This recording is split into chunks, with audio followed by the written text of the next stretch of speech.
Bienvenue dans ce nouvel épisode du podcast, dans le podcast Origine. Aujourd'hui, je suis avec Camille. Merci Camille d'être là. Merci à toi pour l'invitation. Ouais, avec plaisir. C'est précieux pour un projecteur. Et venant d'un projecteur. Voilà, c'est ce que c'est. En fait, j'ai changé un petit peu la ligne éditoriale du podcast. J'ai fait un épisode qui décrit ça juste avant. Vous pouvez le retrouver juste avant.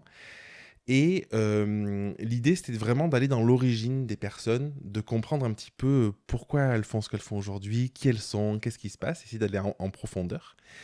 Et du coup, je te suis depuis longtemps sur Instagram. Je t'ai redécouvert un peu par hasard. C'est l'univers, je sais pas. Et quand je t'ai proposé, tu as accepté. Et merci pour ça, parce que je pense que parler du human design aujourd'hui, ça fait vraiment sens dans cette notion d'origine, dans cette notion de qui on est, de qu'est-ce qu'on fait dans la vie, de nos forces, de peut-être nos faiblesses. Je ne sais pas si on peut parler de faiblesses, en tout cas de tout ça.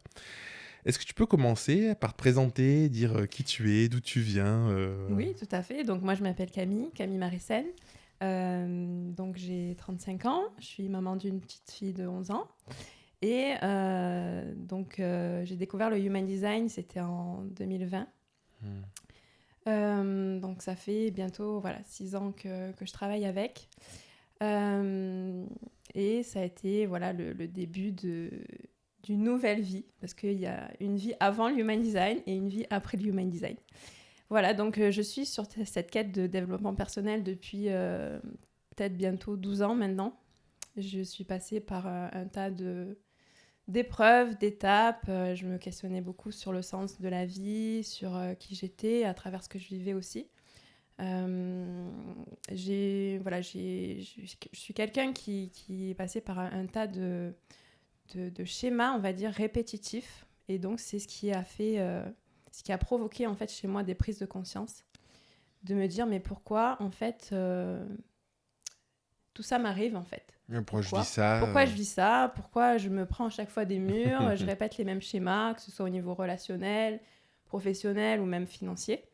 Parce que je voyais en fait parallèlement autour de moi toute cette vie, en fait cette intelligence de la nature. Donc je voyais bien en fait les mécanismes sous-jacents à l'univers. Je voyais la vie et son intelligence et je me disais, si tout autour de moi les choses ont du sens, si c'est intelligent, s'il y a une mécanique à l'œuvre, eh bien pour moi aussi, ça doit être aussi le cas pour moi, tu vois. Sauf que moi, je vivais tous ces schémas répétitifs et je comprenais pas le sens. Donc c'est à partir de là où je me suis embarquée dans cette quête de sens, de pourquoi je vivais tous ces schémas et donc comment j'en suis arrivée au Human Design quelques années après. C'est hyper intéressant. J'ai plein de questions. Mais est-ce que tu peux peut-être juste expliquer, parce que s'il y en a qui ne savent pas ce qu'est le Human Design? Oui, bien sûr. Donc le Human Design, c'est un système de connaissance de soi. Donc c'est basé en fait sur vos informations de naissance. Un petit peu comme en astrologie, quand vous éditez un thème astral, là ça vous donne une carte en fait de vous-même qui traduit un petit peu vos codes génétiques et énergétiques, donc votre matrice énergétique. Et donc, il vous donne en fait des précieuses informations sur qui vous êtes, sur vos forces, vos faiblesses et surtout sur votre fonctionnement et la manière dont vous avez qui vous est propre en fait de prendre des décisions dans la vie. Parce qu'on sait que dans la vie, tout est une question de choix et que ce sont nos choix qui en fait nous font prendre un chemin plutôt qu'un autre. Voilà. Donc si vous faites des bons choix, vous allez être sur votre chemin, sur le bon chemin, vous allez être aligné comme on dit. Et puis si vous faites des mauvais choix, évidemment, vous allez être à côté de vos pompes. Et du coup, ça veut dire que tu pars du principe qu'il y a un bon chemin, un mauvais chemin ou... Parce que tu vois, il y a le bon chemin peut-être du design, mais il y a aussi Je pense qu'on est toujours sur notre chemin, ça c'est sûr. Mais que parfois, on dévie comme ça. Et c'est ces déviations qui nous fait prendre conscience des choses. Et qui nous permet après de nous réaligner, en fait. Ouais, c'est ça, de réajuster de où réajuster. on est et tout ça, ouais. Parce que, on chemine un petit peu. Moi, je vois ça comme, tu vois, on est dans l'espace en termes de cet espace-temps là, et puis on sait pas trop où on va, tu vois, et en fait on a besoin, comme tu sais, quand tu fais du bowling, là, tu as des rails sur les côtés, tu as besoin parfois de te cogner à droite, à gauche quoi. pour aller vers ton objectif, en fait. Moi, je vois les choses comme ça. Mais je ne savais pas, en fait, comment cheminer concrètement. Moi, je suis très concrète, je suis très pragmatique. Donc, je suis très ouverte d'esprit. J'aime comprendre les fonctionnements universels et tout ça, les lois, machin. Donc, je me suis beaucoup intéressée à tout ça. Mais je sais depuis toujours au fond de moi qu'il y a cette intelligence dont je parlais et que rien n'est dû au hasard quelque part et que on doit trouver en fait sa notice d'utilisation pour pouvoir avancer correctement. Parce que c'est un peu ça, l'human design, c'est la notice de comment on fonctionne, qu'est-ce qui nous fait du bien, qu'est-ce qui... Donc on est en fait avec ce bagage énergétique, on a nos talents, on a nos zones de vulnérabilité. Et en fait, moi je vois la chose comme si l'univers en fait nous avait créé pour un objectif précis, pour une contribution qu'on est venu offrir au monde. Et donc, ça passe aussi par la connaissance de soi, par aussi ces épreuves qui nous dévient quelque part de notre chemin et qui nous y ramènent parce que on a des prises de conscience. Et du coup, on va rentrer un peu dans le deep, mais c'est quoi pour toi le but de la vie ? Parce que tu vois, si on part du principe que on a chacun cette carte un petit peu de notre fonctionnement, que l'idée c'est de la suivre, donc ça sous-entend que les choses sont déjà actées. Donc c'est quoi le but de la vie ? Est-ce qu'il y a du libre arbitre là-dedans ? Comment tu vois les choses ? Je crois pas au libre arbitre. J'ai arrêté d'y croire avec le human design en fait, parce que je pense qu'on est juste là en tant que passager. Okay. On est là pour expérimenter notre vie. On a chacun une mission, mais pas au sens où on l'entend beaucoup dans le monde de la spiritualité. On n'est pas là pour révolutionner non plus le monde. Voilà. On est là pour agir en fait à notre échelle. Agir sur quoi, du coup Chacun après a ses objectifs et va là où il va. Ça, on peut pas le savoir avec le human design. Et c'est ça qui est intéressant. C'est qu'en fait, on n'est plus dans cette démarche de planification de où on va. On cherche plus notre mission de vie quelque part. On cherche juste à la vivre. Et la mission de vie, c'est notre vie. C'est pas seulement l'objectif. Et du coup, ça veut dire que qu'est-ce qui... quelqu'un qui va avoir, je sais pas, 50 ans, tu vois, c'est quoi la part de la personne a été façonnée par la vie qu'elle a vécue, ou la personne est qui elle est parce que le plan, la charte a déterminé que la personne était comme ça, tu vois. C'est comment tu... quelle place tu laisses au fait de... comment dire, de l'expérience que tu peux faire, qui peut te construire, qui peut peut-être changer ton caractère, changer ta manière d'être, ou ce truc qui est écrit finalement, et quoi que tu fasses, c'est comme ça, et il n'y a pas grand-chose à faire. Là, c'est...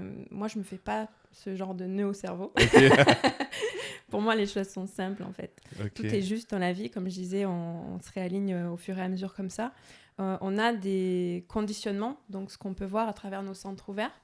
Le conditionnement n'est pas foncièrement mauvais. Ça nous permet aussi, par exemple, quand tu es projecteur, on en parlait, d'avoir cette énergie. Donc ça, c'est du conditionnement.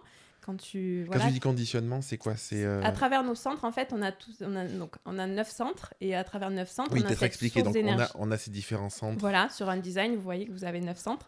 Donc, certains centres sont définis, donc sont colorés dans votre design. Donc ça, c'est ce que vous êtes venu offrir au monde. Okay. Ce qu'on peut utiliser consciemment. Ouais, c'est vos talents, c'est ce qui est fixe chez vous. Et c'est ce pourquoi vous devez être reconnu dans cette vie-là. Et est-ce qu'on peut dire que ça demande presque pas d'énergie parce que c'est présent et du coup c'est c'est facile, tout le temps chez vous, quoi. En fait, c'est inné, vous êtes né avec ça, donc voilà, c'est ce que vous êtes venu avec ces cadeaux-là.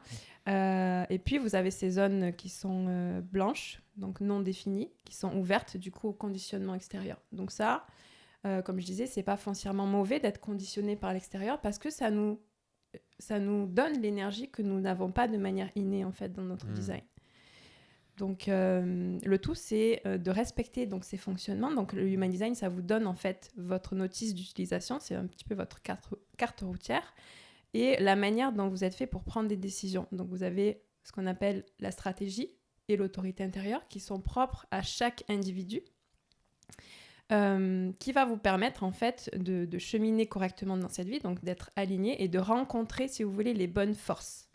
Et quand j'entends bonne force, c'est les bonnes sources de conditionnement du coup qui vont vous amener à avancer correctement. Oui, parce qu'en fait, on peut rencontrer deux personnes. Il y a une personne qui va être Tout à moteur fait. et qui va nous élever, et puis l'autre personne qui va nous épuiser Exactement, peut-être. C'est un peu cette idée-là. Ouais. Donc oui, il y a des histoires comme ça, on en voit tout le temps. Vous mettez, donc il y a une expérience sociale qui a été faite par exemple avec un violoniste hyper connu, et vous le mettez dans une gare, dans un métro, les gens passent à côté, ils le calculent même pas, alors que il a un violon le gars, à plusieurs millions, voilà. il a Donc, un talent incroyable. Donc ça montre que en fait tout dépend de votre environnement, quoi. Ouais. Et du coup, pour revenir à ma question, un peu c'est quoi le sens derrière ça? Toi, tu penses que un objectif de vie pour un humain, c'est d'avoir accès à cette compréhension de qui je suis et d'essayer de le respecter un maximum? Alors pas Parce que tout tu le vois, temps. parce qu'en fait, on a quand même, on a justement un environnement. Tu parles d'environnement, on a plein d'éléments extérieurs qui peuvent nous solliciter. Enfin, tu vois, c'est pas toujours simple, c'est pas toujours blanc ou noir. Tu vois, il y a vraiment ce truc de plein d'éléments qui viennent perturber ça au quotidien. Alors il y en a qui ne viendront jamais au Human Design, et Ouais. c'est totalement ok pour eux parce que c'est pas sur leur chemin. Il y en a qui se prennent beaucoup plus la tête avec le Human Design, parce qu'après ça peut devenir un outil, ça peut devenir un piège en fait, dans le sens où ça reste très mental. Ouais, bah c'est est-ce ça que aussi, je suis mon ouais. design, est-ce que je suis alignée, Ouais. tu vois, les gens se prennent beaucoup la tête. Donc c'est pour ça que moi je me fais pas de nœuds au cerveau. Justement, j'essaye de les en détacher. Le but du Human Design, c'est aussi de pouvoir nourrir l'intellect, de faire en sorte qu'il lâche le contrôle en fait. Ouais. Ce qui n'est Pouvoir pas se évident, parce que détacher. quand tu nourris l'intellect et que tu as C'est une ça, compréhension c'est de pas quelque évident. chose, du coup, c'est vrai que ça occupe une part de ton esprit de est-ce que j'y suis, est-ce que j'y suis pas. Tu as forcément un jugement que tu n'avais pas avant la connaissance, quoi. Donc moi j'ai un mental qui est défini, donc j'ai pas cette zone de Ok, vulnérabilité là. moi il n'est pas défini. Voilà. Ouais.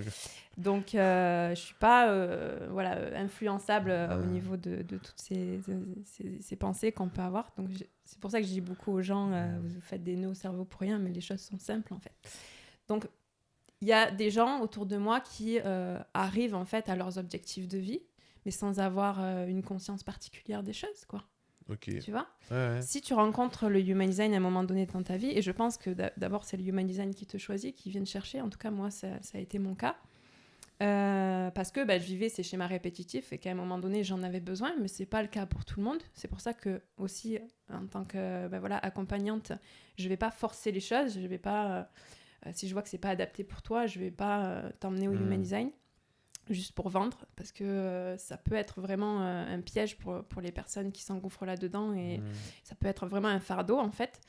Donc l'objectif de vie, c'est juste d'expérimenter sa vie et d'arriver à atteindre ce qu'on appelle sa croix d'incarnation au Human Design, donc ce qu'on appelle la mission de vie, sauf que en Human Design c'est plutôt un cadre. Tu vois, c'est pas on va jamais te dire que tu es fait pour faire ce métier-là, pour faire telle chose de manière très concrète. De toute façon, il y a plein de métiers qui peuvent correspondre à... ça, c'est du bullshit pour moi. Ça te donne un cadre dans lequel tu vas pouvoir opérer, tu vois. Ouais. Donc, tu t'en rapproches vers tes 40 ans. Okay. Bon, j'y suis. C'est bien. Et donc, comment on sait que on est sur ce chemin-là ? C'est qu'en fait... donc le Human Design nous donne aussi des indicateurs. Chaque type en fait a sa signature qu'il peut toucher. C'est sa manière de ressentir en fait son alignement. Ok. Voilà, donc par exemple un générateur, ça va être la satisfaction. Ouais, peut-être énoncer les différents types. Ouais. Donc il existe 4 grands types en Human Design, donc c'est vraiment la première couche. Quand vous commencez dans l'étude. Donc il y a les générateurs qui constituent quand même 70% de la population. Ouais, ce qui est énorme. Hein. Voilà, donc à l'intérieur de ce groupe-là, vous avez les générateurs purs et les générateurs manifesteurs qui sont un peu plus rapides, mais qui font quand même partie de la grande famille des générateurs. Un type, en fait, c'est une qualité d'aura. Okay. La qualité d'aura définit le type, et inversement. Okay. Donc un générateur a une aura qui est très, très grande, très ouverte, très disponible, très magnétique, et il a cette énergie de manière innée, cette énergie en fait continue, à l'intérieur de lui. C'est ce qui fait que on vit en fait dans un monde de générateurs, parce que tu sais, on est dans ce monde un petit peu proactif. Et en fait, c'est vraiment un monde de générateurs ici. C'est le monde de la productivité, du Ouais, travail, etc. Le générateur est toujours en mouvement. Endurance, il Donc faut. Ouais. ça, c'est ce qui le drive. Petite parenthèse avant que tu parles des autres types. Sur un aspect sociétal, tu penses qu'il y a, je sais pas, 10 000 ans, il pouvait y avoir une répartition différente? Oui. Ok. Ouais. Parce que le projecteur est arrivé en... Alors, je me souviens jamais des dates exactes. Je crois que c'était en 1700 quelque chose, tu vois. C'est-à-dire Avant, il n'y qu'avant ça, il n'y avait pas pas de de projecteur. projecteur. Il n'y avait pas de projecteur. Et du coup, possiblement, dans 500 ans, il y aura 40% de sait projecteurs. Enfin, t'en sais rien, mais je veux dire, pas, ça peut-être peut que, varier, oui, quoi. dans un autre Ok. cycle, peut-être qu'il y aura même un type en plus, Ok, j'en sais rien, ou d'accord. des centres en plus, parce qu'avant, on avait moins de centres. En fait, le Human Design, c'est aussi, ça reprend aussi la science des chakras. Donc, on sait qu'il y a, Ok. il y a 7 chakras, mais en fait, ça correspond à une ancienne espèce. Donc, le Human Design, c'est une version un petit peu actualisée de la science aussi des chakras endo-brahmiques. Et donc, on est passé de 7 chakras à 9 centres. C'est Ok. l'humain évolué. Ok. Donc avec ce qu'on appelle aussi l'ère du projecteur, parce que le projecteur est arrivé à ce moment-là. Donc on va en venir du coup au Ouais. type projecteur, qui correspond à maintenant 20% de la population. Ok. Et c'est pour ça qu'on est un petit peu aussi considérés comme des extraterrestres, parce que on ne nous connaît pas, on est le type le plus récent. Et on n'est pas du tout des générateurs, c'est-à-dire qu'on n'a pas cette énergie permanente à l'intérieur de nous qui nous permet en fait de travailler continuellement comme un générateur. Hmm.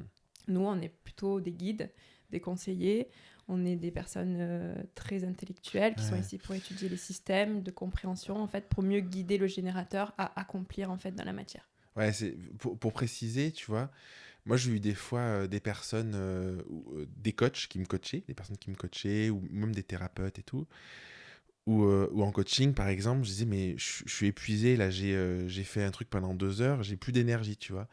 Et la personne, ah bah tu peux encore faire un montage, tu peux encore faire un truc.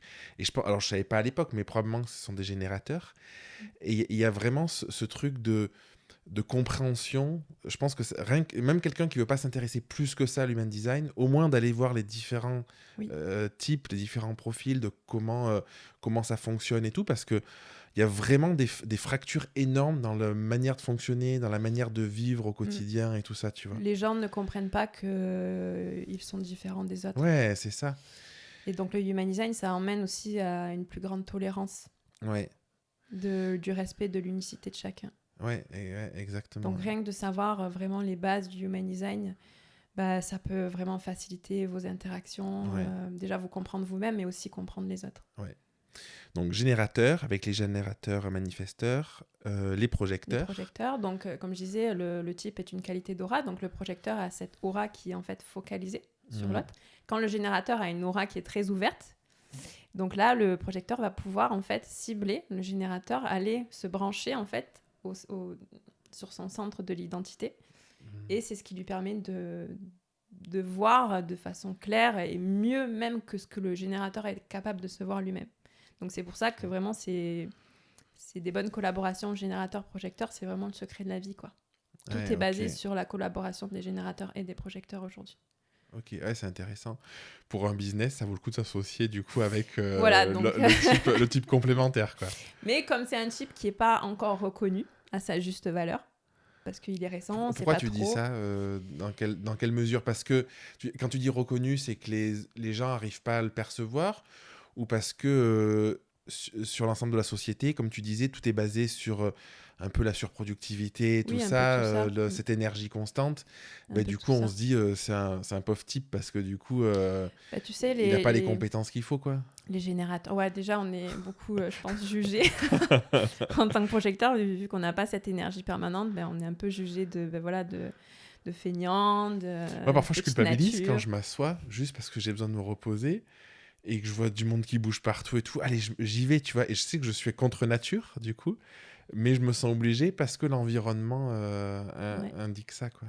Oui, après, on se heurte en tant que groupe, on va dire type minoritaire, on se heurte toujours à des grosses majorités, malheureusement. Le projecteur, actuellement, est en train de prendre sa place.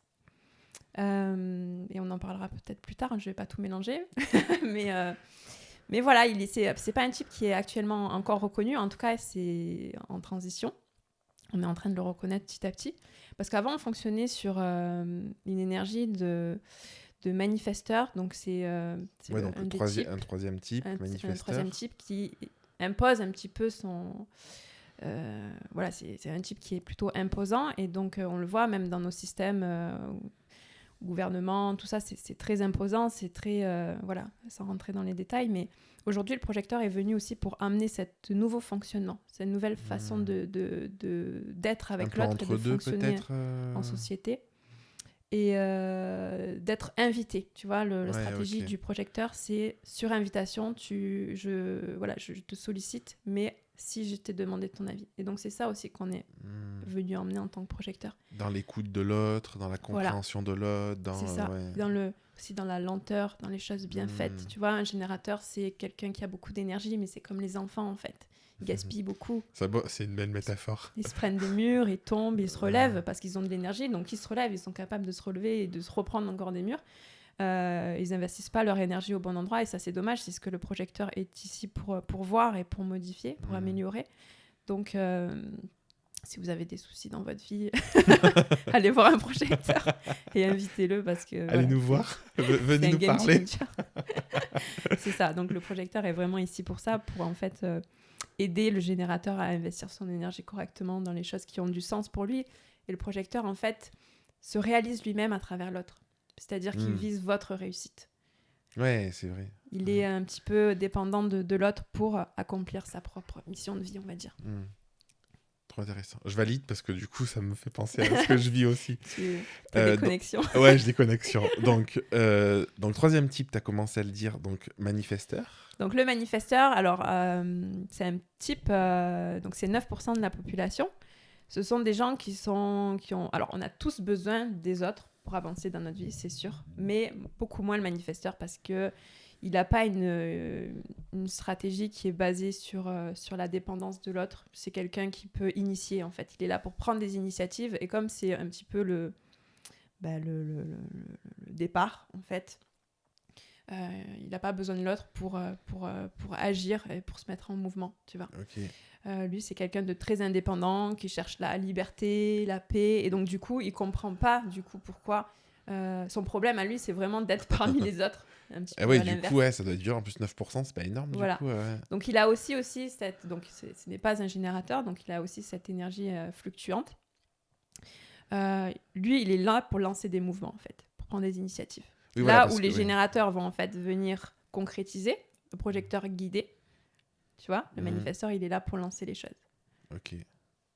Peut-être que est-ce que tu peux donc pour les projecteurs, pour chaque type, donner peut-être des exemples pour que les gens puissent se projeter dans leur quotidien de type de métier que ça peut être ou alors c'est pas comme je te disais tout à l'heure, c'est pas des types de métiers, mais de personnalité. Alors par exemple, quelqu'un qui est hyper connu dans le monde du dev perso, c'est David Laroche. Ok.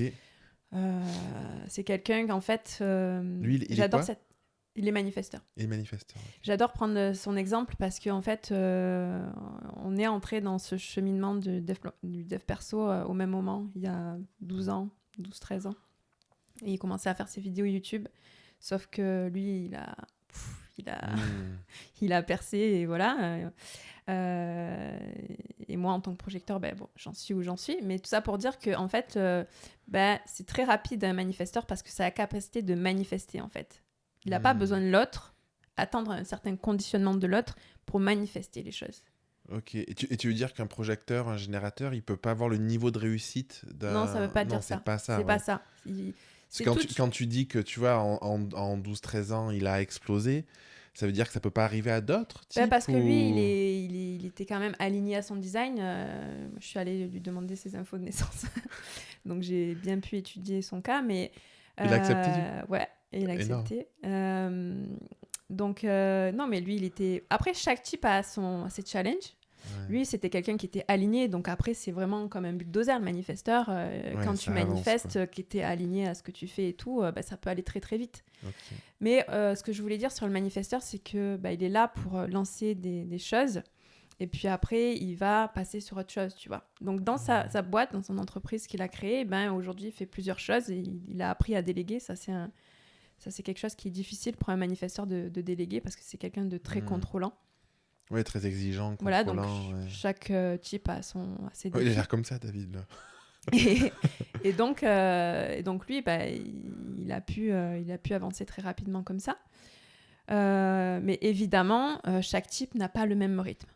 Ça, Ouais. il faut l'accepter. Voilà. Ouais. Et comment et parce que tu vois, si on prend l'exemple de David Laroche, que je pense qu'il est hyper connu, donc la plupart des Ouais. gens vont voir qui c'est.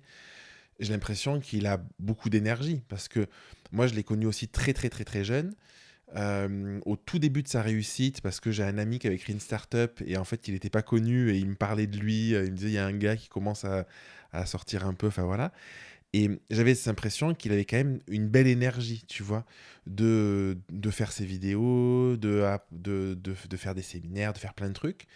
Et du coup, il a trouvé où l'énergie, tu vois, comment ça En fonctionne? fait, le manifesteur a quand même un moteur à Ok, minima qui est directement connecté au centre de la gorge. Le centre de la gorge, c'est le centre de la manifestation.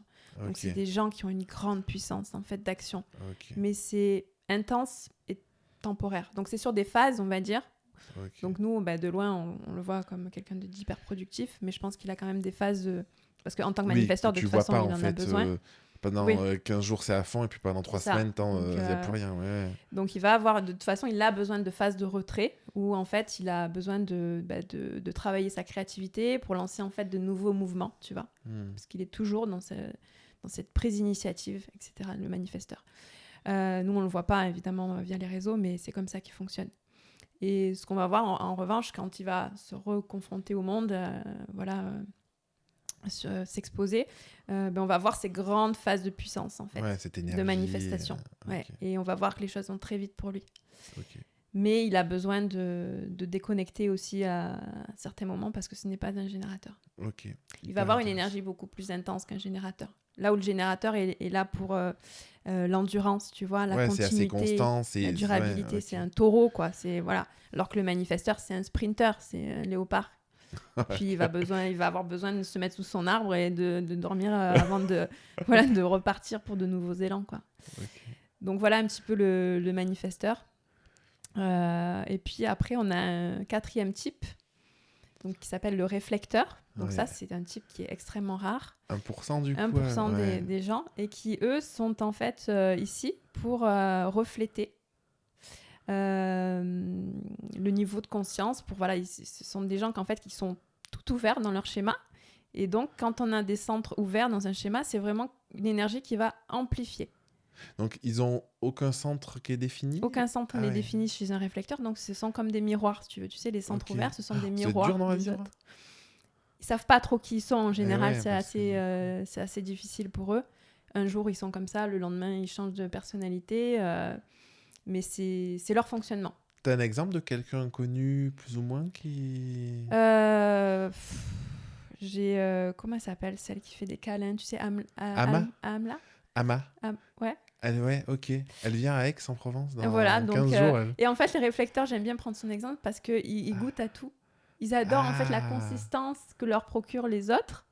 Et donc, du coup, Amla, c'est vraiment cette figure de je prends les gens dans mes bras. Et C'est intéressant, Camille, parce que tu vois, tu parles des manifesteurs. Moi, je me reconnais dans ce truc de je peux avoir beaucoup d'énergie pour un truc, mais après, j'ai besoin de repos.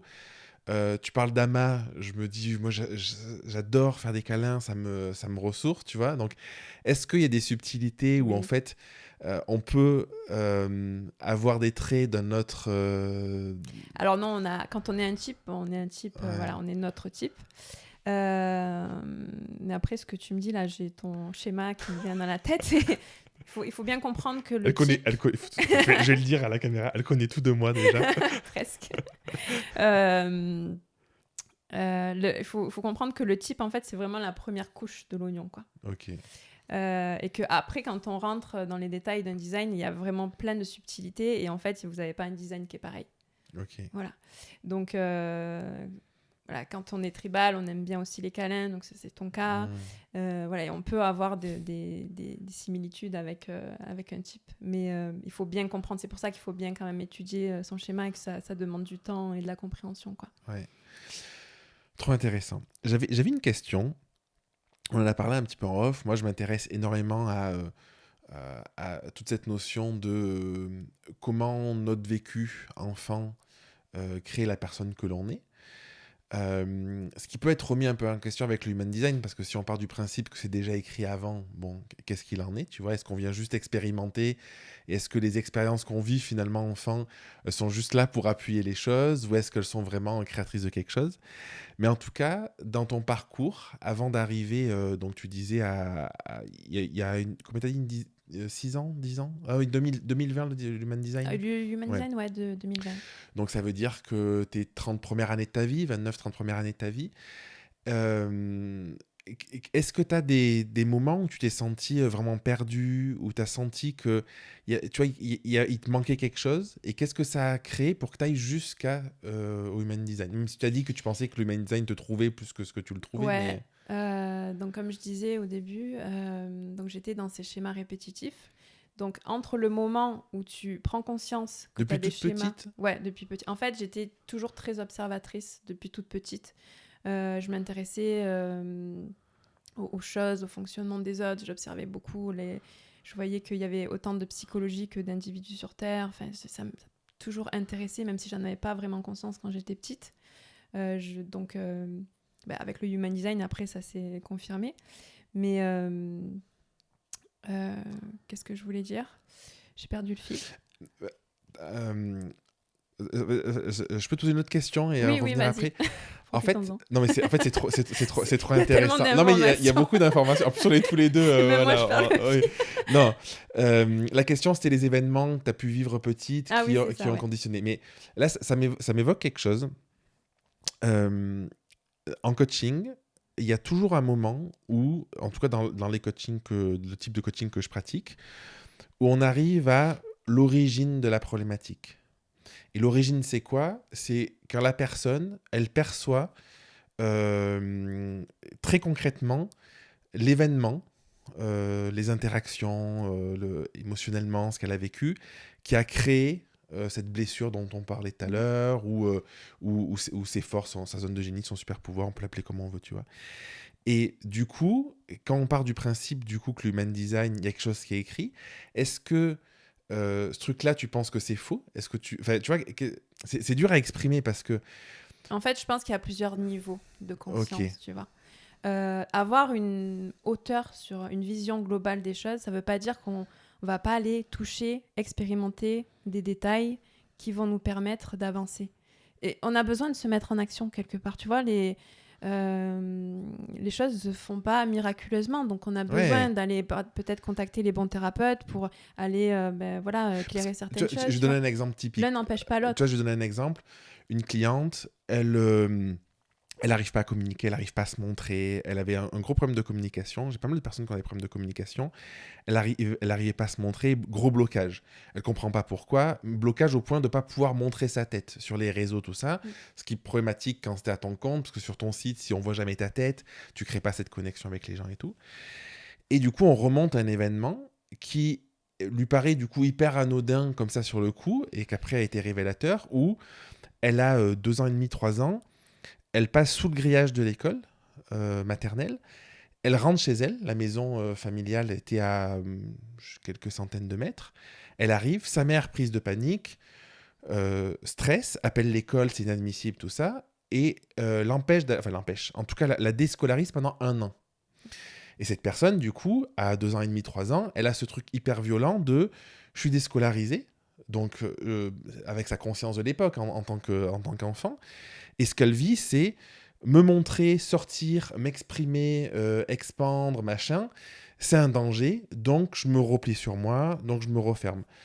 En coaching, on voit ce qui est intéressant, c'est que ça crée plein de forces adultes. C'est-à-dire qu'en fait, le fait d'être enfermée sur elle-même, dès qu'elle voyait quelqu'un qui venait à la maison, hop, elle avait développé une faculté à comprendre l'autre de manière très précise, tu vois.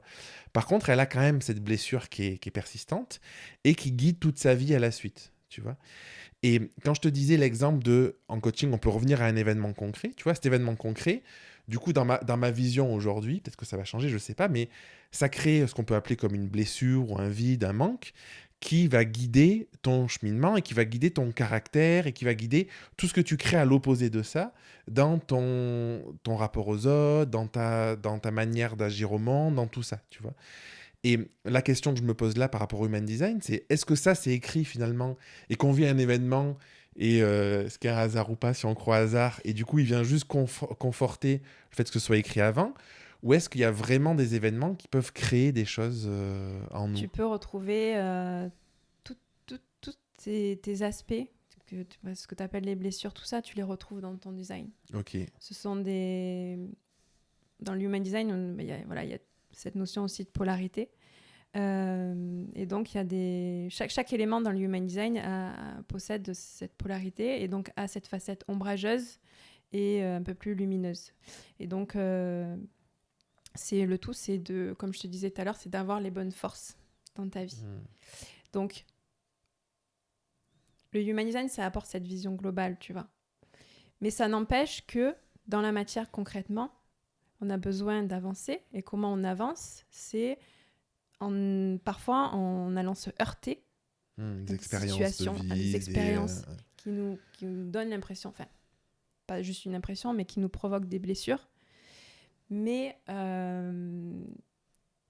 a un sens dans le sens où ça nous permet d'avancer, en fait, tu vois, ça nous drive.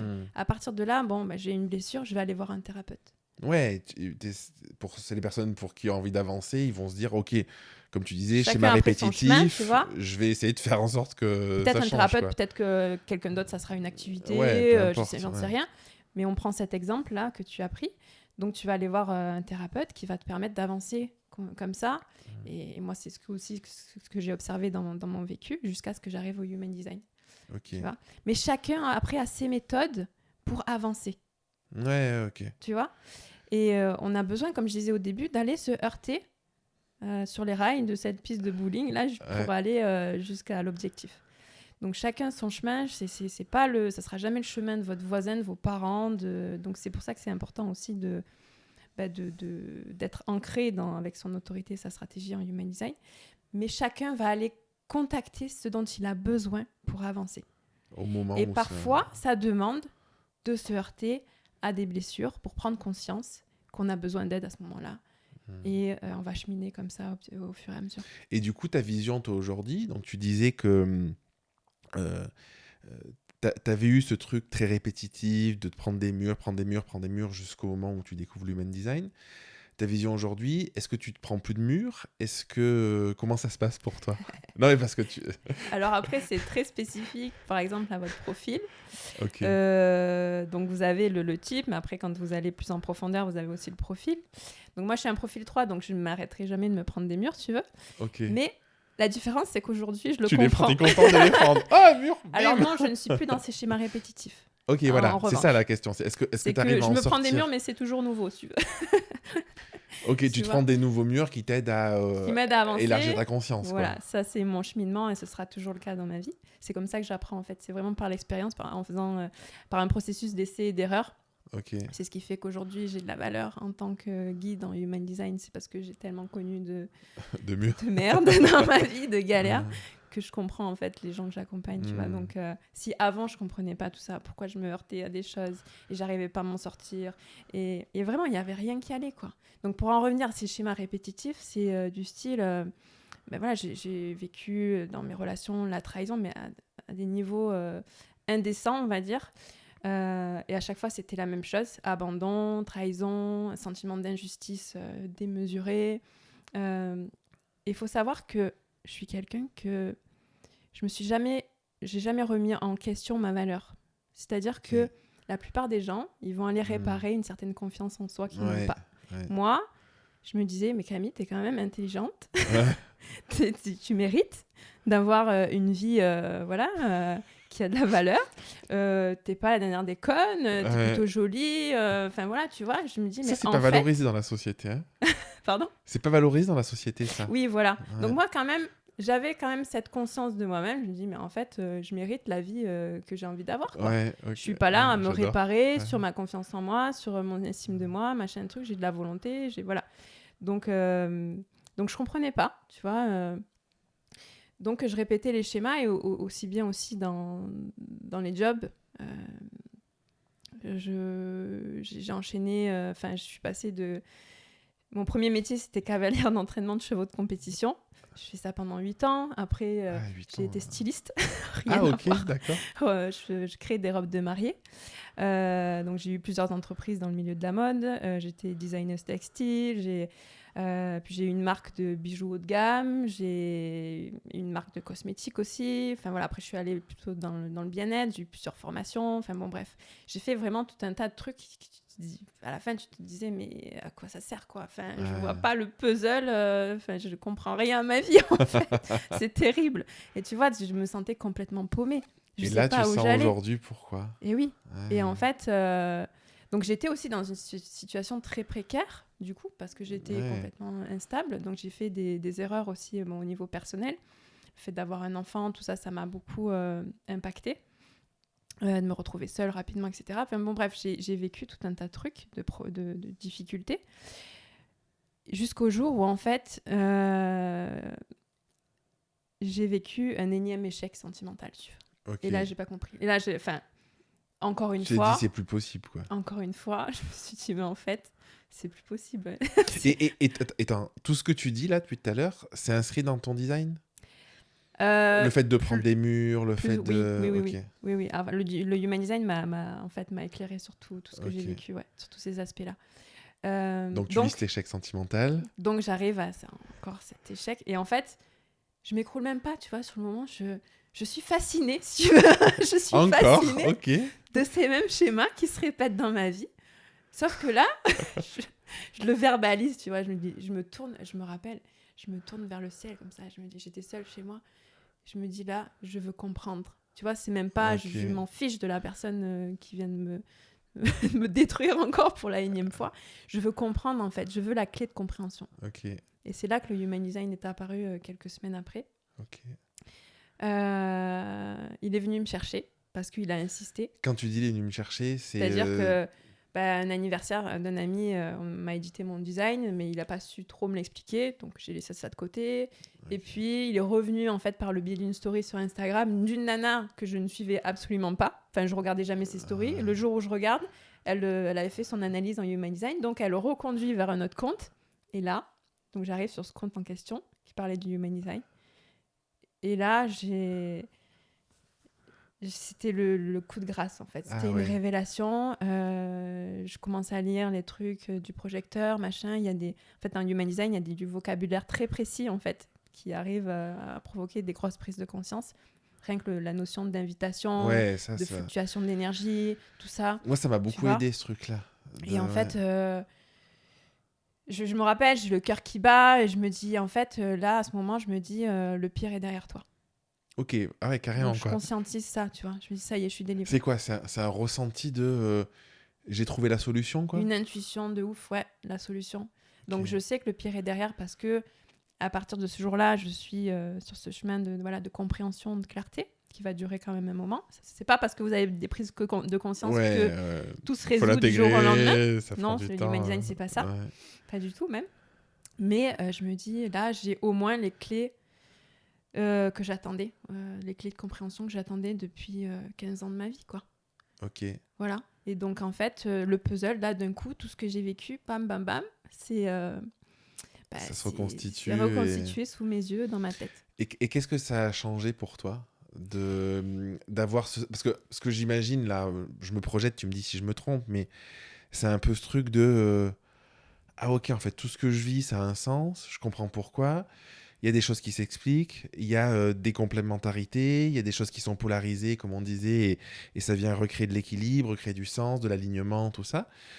Donc j'imagine le soulagement. C'est ça, c'est un gros soulagement. Ouais, le soulagement. Et du coup, qu'est-ce que ça change pour toi après ? Comment tu vis les choses ? Comment tu abordes tes problématiques ?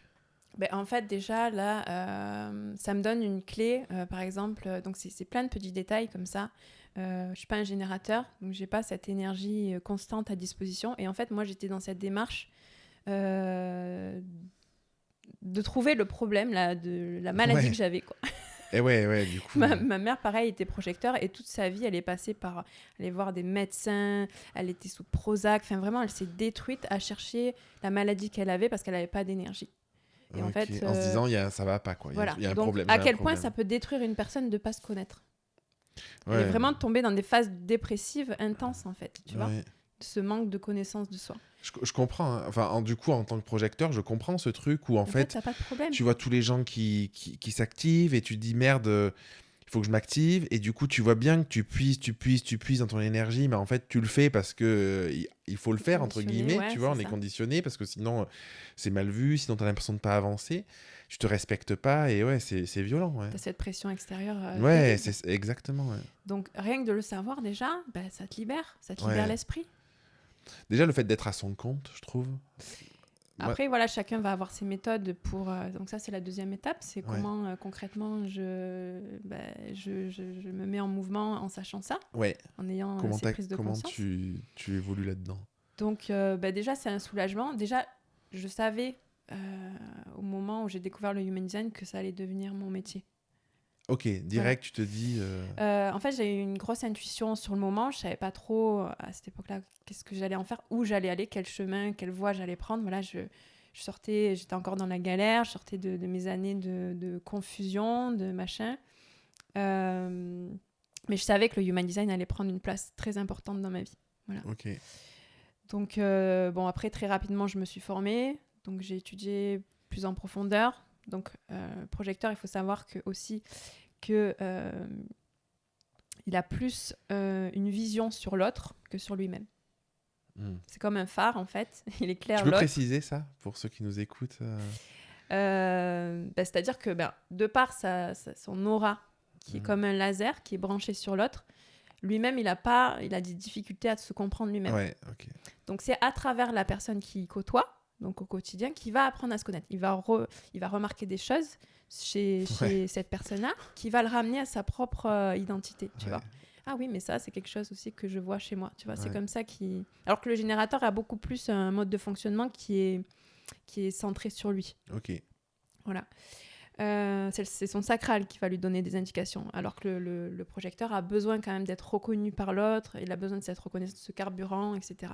Il est vraiment, les relations sont au centre de sa vie pour qu'il puisse avancer et apprendre à se connaître. De fou, ouais. Voilà. Donc ça, c'est important à le comprendre. Et donc, du coup, j'ai beaucoup analysé, étudié mon entourage. Voilà, et on sait que des conditionnements en Human Design, c'est par cycle de 7 ans. C'est pas quelque chose qui se fait du jour au lendemain parce que vous avez une prise de conscience. C'est long, 7 ans. 7 ans, c'est long. Et en même temps, c'est ce qui m'a séduite parce que j'en avais tellement marre de ces promesses de transformation qui transforment pas grand-chose dans sa vie. Oui, tu dis, ça fait 30 ans, je suis plus à 7 ans près. Mais c'est surtout que là, j'avais vraiment quelque chose... Parce que je suis passée par toutes sortes de thérapies et de pratiques avant ça, tu vois, sur ce chemin de dev perso. Ça t'apporte des clés de prise de conscience sur le moment, mais c'était très éphémère pour moi, donc ça me suffisait pas. Parce que les schémas se répétaient, que je les comprenais toujours pas. Je suis d'accord que moi j'ai vécu la même chose. La plupart des thérapies, des méthodes et tout ce qu'on veut, il y a toujours un truc un peu pansement. Où en fait, ah ok, ça va mieux, et puis en fait rapidement tu replonges ou tu as la nouvelle couche d'oignon, tu comprends rien et tout. Ouais, je suis d'accord. C'est ça, donc voilà, ça c'est vraiment ces cycles-là qui se répètent comme ça, et puis tu as l'impression de trouver un petit peu la sortie, et puis tu te rends compte que pas du tout. Ouais. Donc ça fait du bien au mental sur le moment, parce que tu as l'impression de comprendre des trucs. Mais concrètement, parce que moi je suis très... j'ai besoin de toucher terre. Dans la matière, ça ne changeait pas grand-chose pour moi. Le Human Design, ça t'apporte quand même des clés concrètes à appliquer dans ton quotidien. Tu vois, tes fonctionnements, comment tu es fait pour prendre des décisions, ça change quand même beaucoup de choses. Donc ça te réaligne concrètement. T'es beaucoup moins en lutte. Bien sûr. Et d'ailleurs, toi, il y a des moments où tu es encore en lutte contre ton design un peu? Oui, chacun après, c'est pas parce que vous allez rencontrer le Human Design que votre vie, elle va oui, on va pas vous vendre du rêve. Voilà. Je pense qu'on n'est pas tous nés égaux aussi. Ça, c'est quelque chose à comprendre. C'est-à-dire que tu veux dire qu'il y a des personnes... Il y a des gens qui ont des vies beaucoup plus challengeantes que d'autres. Et c'est dû à quoi? C'est dû à leur design. À leur human design. À leur bagage. voilà, il y a des aspects dans un design qui sont beaucoup plus challengeants. Il y a des énergies de lutte, d'opposition, d'obstination. Voilà, et on va rencontrer beaucoup de choses comme ça. Puis certains en ont et puis d'autres en ont pas. Donc c'est ce qui va faire aussi l'unicité de chacun. Mais par exemple, vous prenez un profil 3. Donc moi, je suis 3-5 en Human Design. Toi, je crois que tu es 2-4. Ouais. C'est ça. Donc ce sont des profils qui vont pas du tout avoir la même façon d'interagir sur le plan social. Donc une ligne 3, par exemple, c'est celle qui va vraiment se heurter à des choses pour pouvoir les comprendre c'est le mur, là, et les partager. Dis. Donc Okay. je suis bien dans mon rôle, il n'y a pas de problème. Sauf que je sais et j'ai accepté que les choses ne seront jamais évidentes. Tu vois. Mais ça n'enlève pas ce côté fascinant que je peux avoir. Oui, parce que tu pourrais avoir le truc de te dire merde, ça fait chier, j'ai pas envie de me prendre des murs et du coup de rejeter un peu le truc en mode je fais tout. Ouais, j'imagine. mais je fais tout pour pas prendre un mur, tu vois. Mais du coup, tu vis pas ton design non plus, quoi. Après, c'était différent dans le sens où je vivais des schémas répétitifs. Et là, où j'apprends quand même des choses, où je n'apprenais rien. Oui, c'est un nouveau mur à chaque fois, donc tu vois, il change de couleur. J'apprenais rien parce que je répétais les choses. Et maintenant, je suis quand même sortie de cette boucle avec le Human Design et je me prends des murs, mais j'apprends toujours des choses et que surtout, je peux mettre au service des Oui, autres. il y a aussi la grosse différence d'avoir la conscience de te dire, ok, je vais vivre une situation qui est peut-être inconfortable, mais derrière, en fait, c'est un apprentissage, c'est quelque chose que je vais pouvoir retransmettre. En fait, vraiment, le cadeau du Human Design, c'est que vous pouvez voir la beauté sous-jacente, même dans les mauvais aspects de vous-même, tu vois. Cette résilience qu'une ligne 3 a par nature, ça apporte, oui, et tu vois, en fait, la beauté, c'est que tu vas pas seulement te prendre des murs, c'est beaucoup plus que ça. Oui. Et moi, aujourd'hui, mais je suis contente, en fait, j'ai mis un peu de temps quand même à l'accepter, je vais pas te mentir. Mais aujourd'hui, et de plus en plus, moi je suis sur ce chemin maintenant, ça fait 6 ans, de plus en plus, j'arrive à la fin de mes 7 ans de déconditionnement, du coup, et de plus en plus, je vois les cadeaux derrière tout ça. Et à quel point la vie aussi m'apporte des situations où je peux concrètement mettre mon expérience au service des autres. Au service. Mais si j'avais pas vécu tout ça, je serais pas en capacité d'aider qui que ce soit.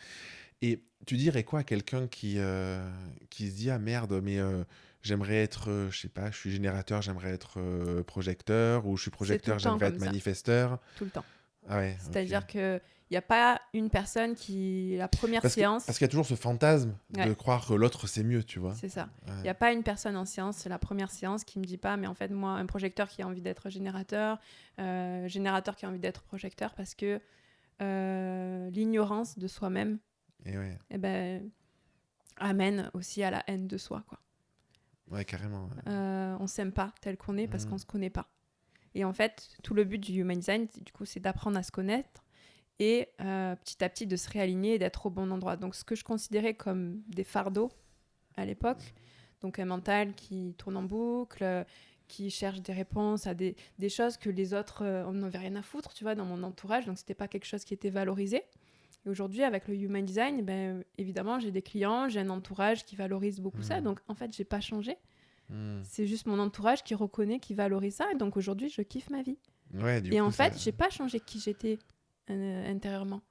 Je me suis juste mis au bon endroit avec les bonnes personnes. Et aujourd'hui, je pense que c'est ça, l'amour de soi. On fait tout des pataquès sur l'amour. Qu'est-ce que l'amour ? Moi, je dis que l'amour, c'est d'être au bon endroit, au bon moment, avec les bonnes personnes.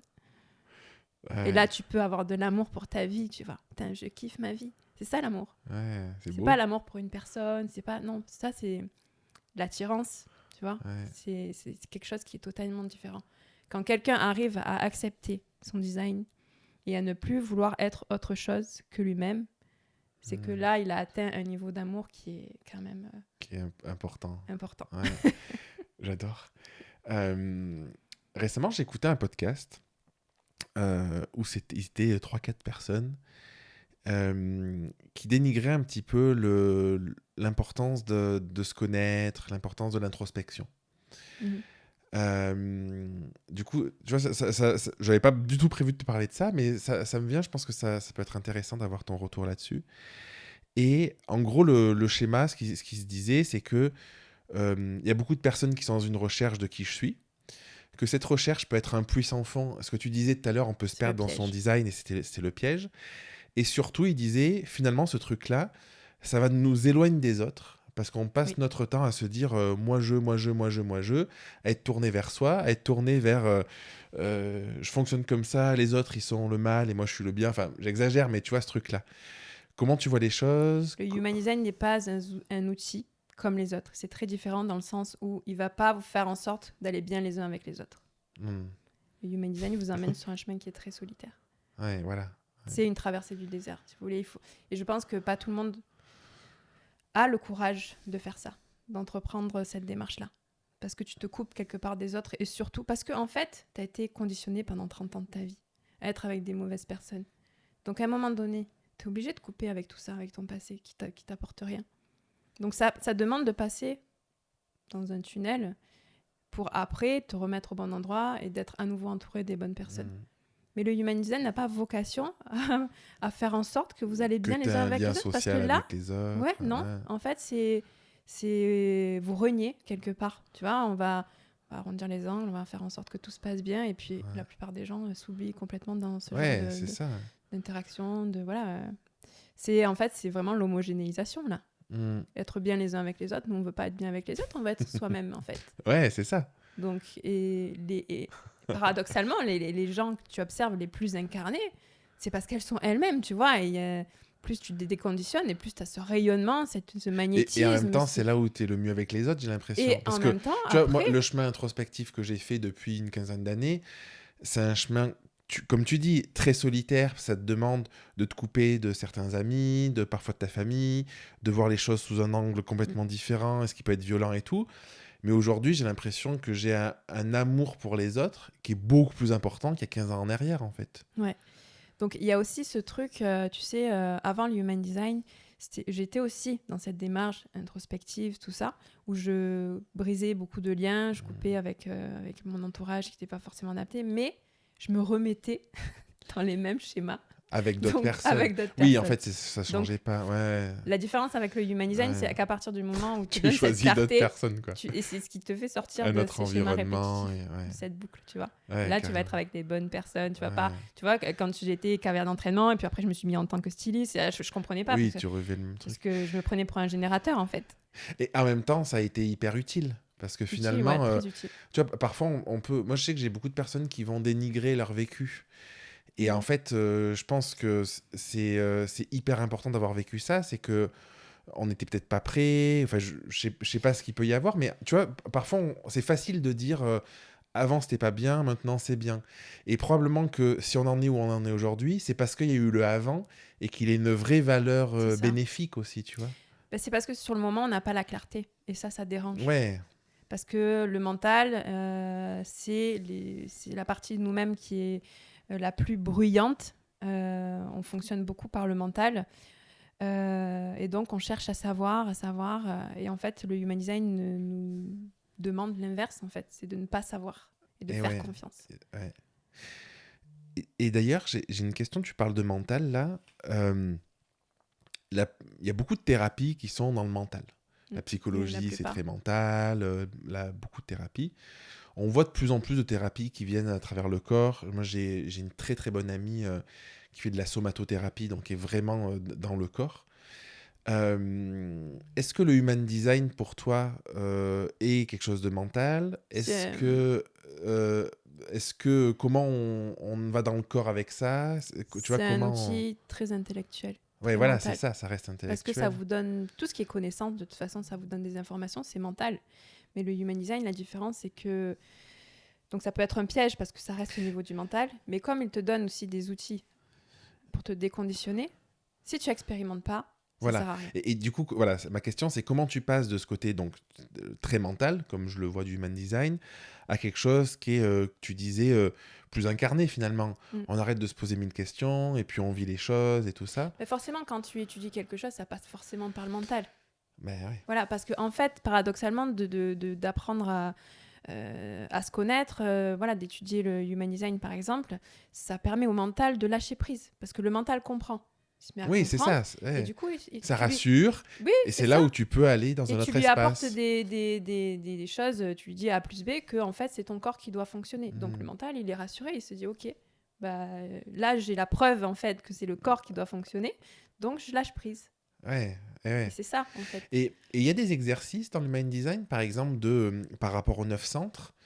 Je sais pas, moi j'imagine ça, tu vois, où moi je suis plutôt quelqu'un qui est dans le mental, mais je fais du yoga méditatif à côté, tu vois, j'essaye d'être aussi de plus en plus dans mon corps. Et il y a des outils, par exemple, sur un centre en particulier, si tu sens que il n'est pas défini ou qu'il y a une problématique qui est liée à ce centre-là ou quoi, de revenir dans le corps, justement. Alors, le mieux, voilà, c'est de l'expérimenter face aux situations que t'amène la vie, voilà, au fur et à mesure. C'est ce qui fait le déconditionnement. Mais par exemple, tu vois, t'es stressé, voilà, t'es au boulot, t'es surmené, donc on va s'attarder du coup sur le centre racine, qui est vraiment le centre du stress, de l'adrénaline et de la productivité, on va dire. Donc là, tu observes le truc, et tu te dis, là, mon centre racine, il est en surchauffe, quoi. Ok. Donc qu'est-ce que je fais concrètement ? Je vais essayer déjà de me détacher de la source de conditionnement. Si je suis avec mon binôme, un manager qui est en train de me foutre la pression, je me casse. Déjà, après, c'est pas toujours facile concrètement dans la oui, vie. parce Mais... que si c'est ton conjoint. après, chacun, ça c'est aussi le but des accompagnements, c'est que voilà, tu as des outils, mais après, il faut les mettre en pratique. Et ça, c'est un autre level. Donc, tu vois, tu as des petites astuces comme ça. Voilà, tu vas respirer. Quand aussi émotionnellement, tu es surchargé, le centre émotionnel est relié à tout ce qui est respiration, poumons, etc. Donc, tu vas te mettre à respirer. On sait que quelqu'un qui respire mal, et s'il est émotionnel, il va fonctionner... il va dysfonctionner plutôt dans ce centre-là. Et donc, du coup, ça va impacter aussi ses prises de décision, etc. Donc, chaque centre, en fait, a des attributs biologiques sur lesquels on peut travailler pour... C'est pas quelque chose qui va changer concrètement les choses, tu vois. C'est vraiment au fur et à mesure. Et il s'agit pas, en fait, de faire des exercices. Je vais pas organiser un atelier, genre, aujourd'hui, on va faire les 9 exercices des 900. Oui. ça Non, mais c'était plus dans l'idée d'aide à l'intégration, tu vois. Oui, c'est ça. C'est au fur et à mesure, déjà, d'observer, d'identifier ces schémas qui, concrètement, se présentent dans la vie. C'est ce que je disais, c'est que faire passer toutes ces connaissances mentales au corps à travers... qu'est-ce que je peux changer là dans ma vie pour me déconditionner ? Il y a toutes sortes d'astuces. Mais moi, ça me paraît essentiel aujourd'hui. Tu vois, par exemple, l'exemple que tu donnes, tu sens que tu es stressé, ok, tu te coupes de la source du stress, tu peux faire, je sais pas, un peu de cohérence cardiaque, par exemple. C'est ça, exactement. Et puis en 5 minutes, mais ça va beaucoup mieux, tu vois.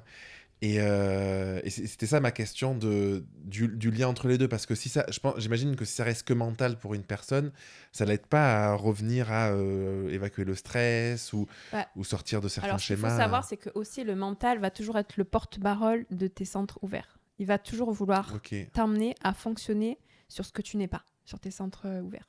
Donc ça, à partir du moment où tu identifies, il va te dire non mais là, il faut aller vite Camille, sinon l'autre il va te traiter de feignante, ton patron il va te virer, ou j'en sais rien, tu vois.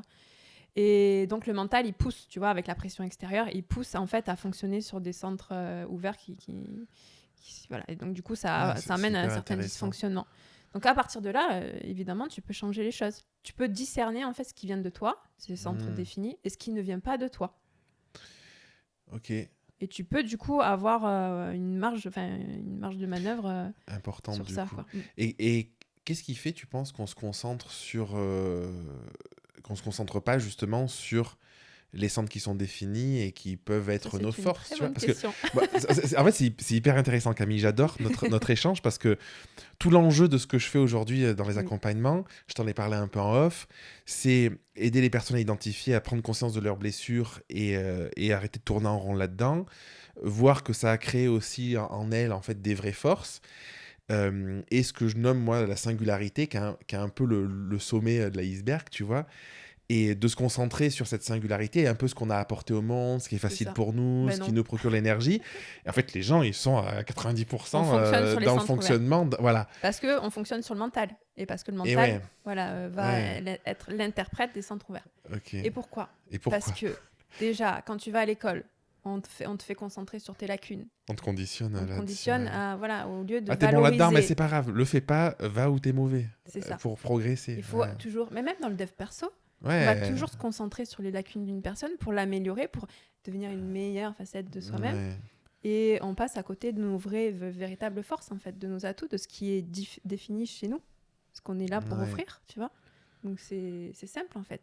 Ouais, tu penses que c'est un L'homme, conditionnement en fait qui fait oui, c'est ça. qu'on va plus voir ce qui nous Toute manque notre que ce qu'on a, quoi. On a été conditionnés déjà à ignorer nos forces innées, naturelles. Quand tu passes 20 ans à l'école à te dire non mais il faut toujours que tu t'améliores sur là où tu es faible, t'imagines? Tu sais, je vais partager une anecdote. Ma meilleure amie de l'époque, je devais avoir 16-17 ans, quelque chose comme ça. Et on a une discussion et je lui dis, ah, t'aimerais que les gens se souviennent de quoi de toi plus tard, tu vois. Et moi, je lui dis, ben moi, j'aimerais bien qu'ils se souviennent que j'ai pu les aider, j'ai pu les accompagner pour faire ci, ça, machin. On développe le truc et tout, quoi.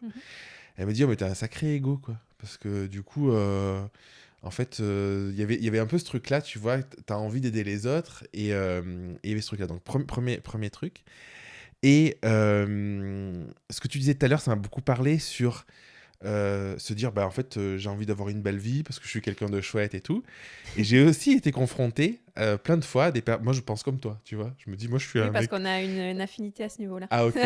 Je me dis, moi, je pense que j'ai vraiment des trucs à apporter au monde. Je me sens, tu vois, j'ai cette confiance de me dire... il peut y avoir des trucs incroyables, j'ai une vraie valeur et tout, et j'ai pas ce sentiment de manquer de confiance, machin et tout, tu vois. Et plein de fois, je me suis pris des claques de personnes, mais t'es qui pour dire ça, tout ça, tu vois. De la même manière avec cet ami où on avait cette discussion. Et du coup, je pense qu'il y a ce truc-là aussi dans la société, parce que tu parlais de conditionnement, où en fait, parfois, tu sais commenter, ou tu as ce truc qui vient naturellement, et en fait, on vient de te mettre une petite gifle de « Non, mais tais-toi, t'as pas le droit d'être comme ça ».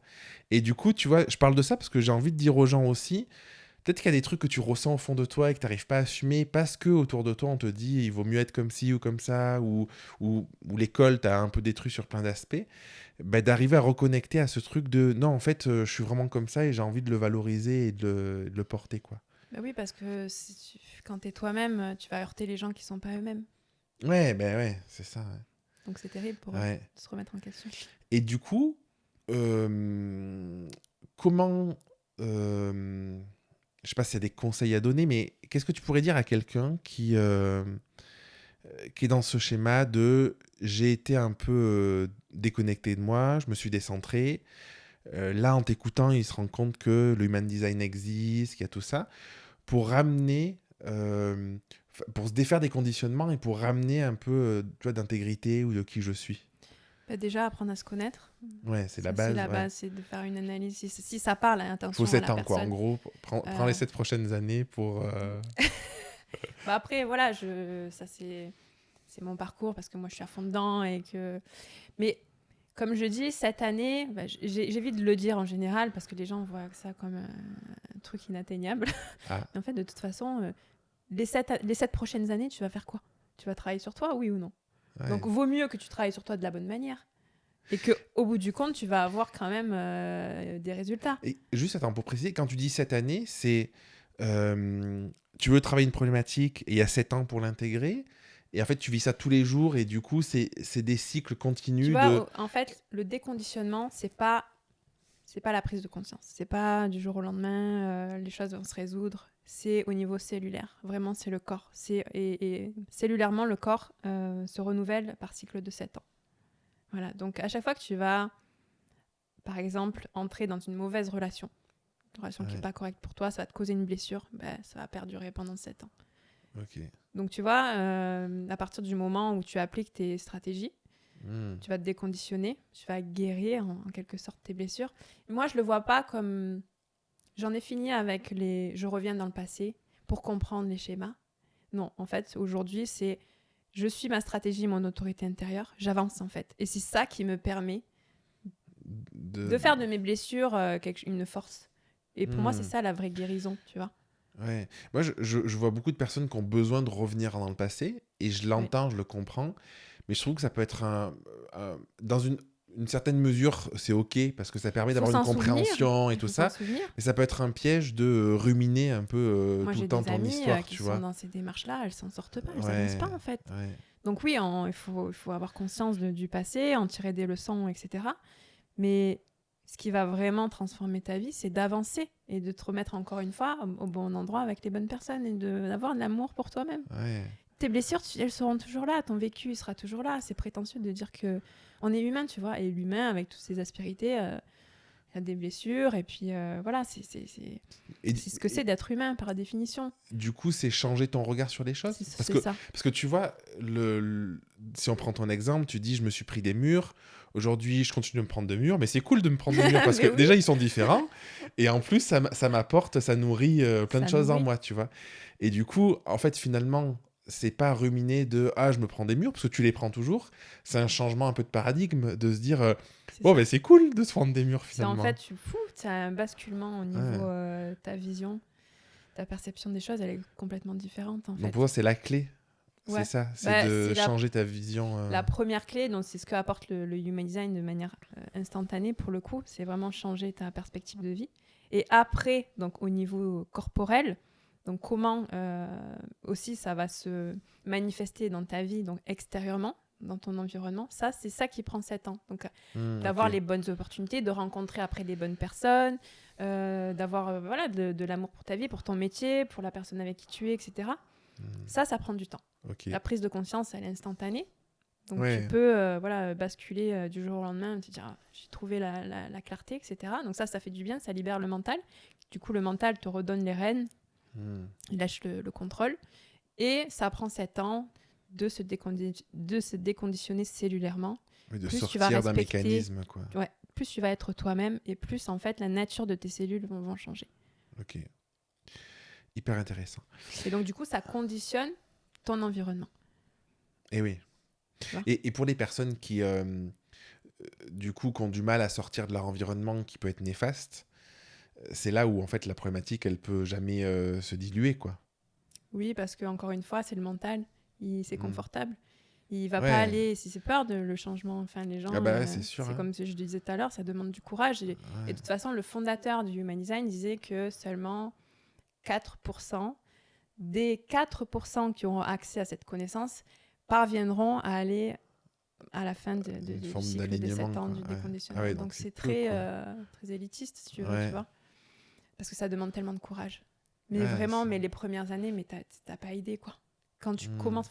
Après, je pense que selon ce qu'on a fait comme chemin avant, ça peut être plus ou moins... C'est pas le chemin de tout le monde, mais tu vois, j'étais quand même dans cette quête de dev perso depuis 12 ans. Sauf que j'avais l'impression d'avancer, mais j'avançais pas tellement.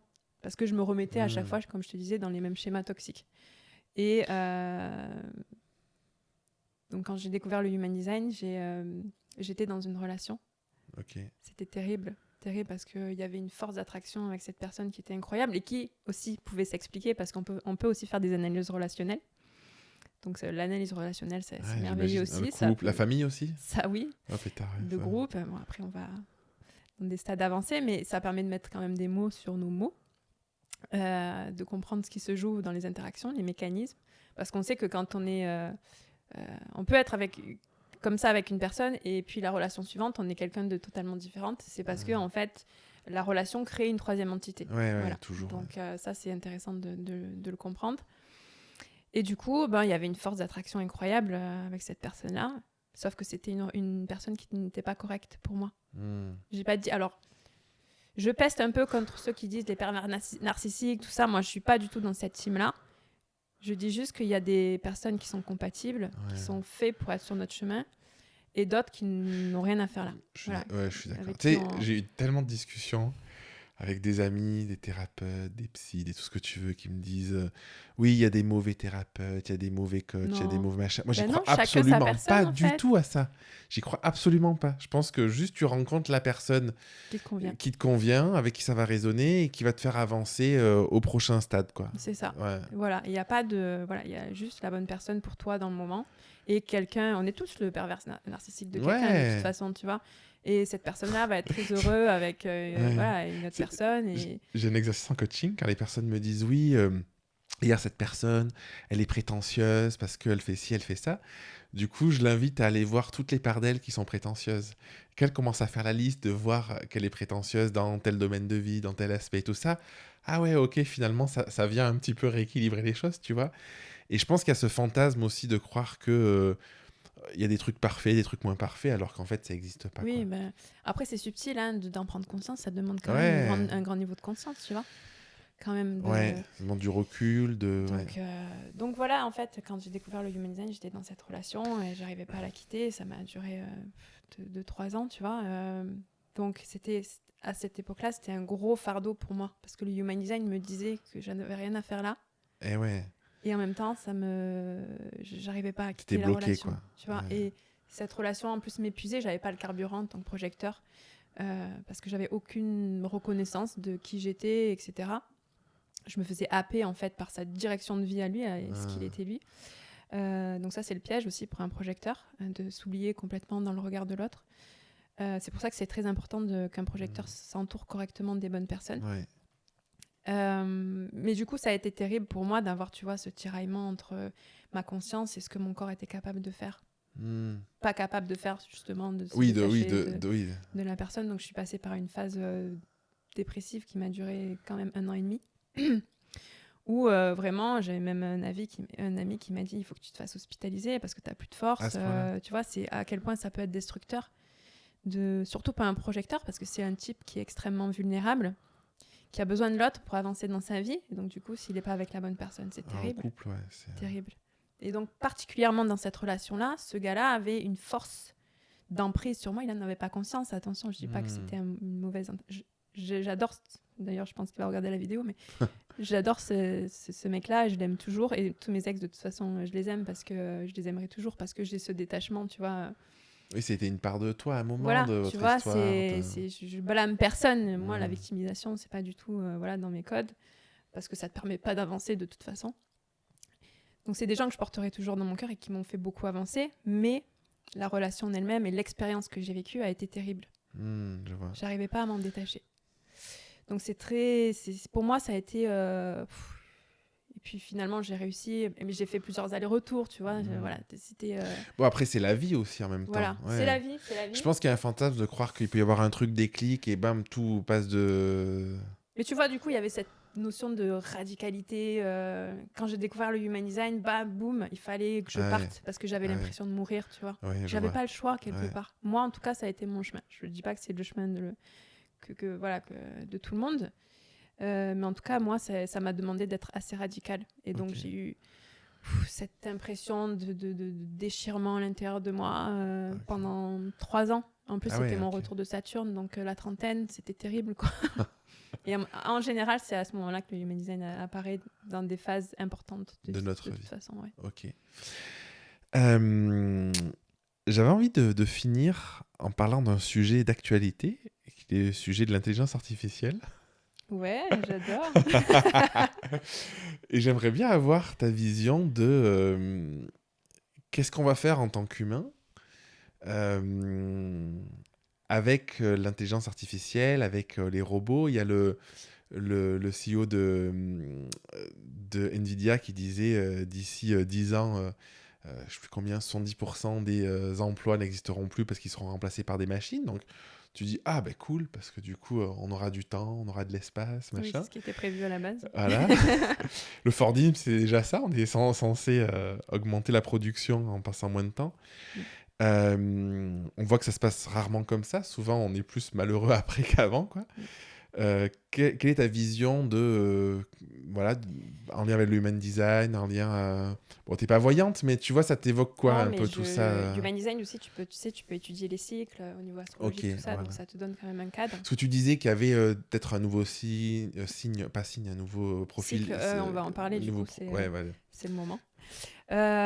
Donc, l'intelligence artificielle, il y a le fantasme qu'on projette et la réalité. Ouais. C'est-à-dire que moi, je ne crois pas à son développement. Tu ne crois pas à l'AGI, à la super-intelligence Ça va pas aller... Si, ça va durer quelques années, mais ça ne pourra pas aller au-delà parce qu'on arrive dans un cycle qui ne le permettra plus. Ah, d'accord. Voilà. Donc déjà, pour en revenir à ce que c'est l'intelligence artificielle, mais de quelle intelligence on parle, tu vois, déjà Quand moi, je vois une personne qui est alignée, qui est à son design, qui est incarnée, ça, c'est la vraie intelligence. Intelligence C'est le émotionnelle, rayonnement, c'est d'intelligence. ce qu'elle dégage.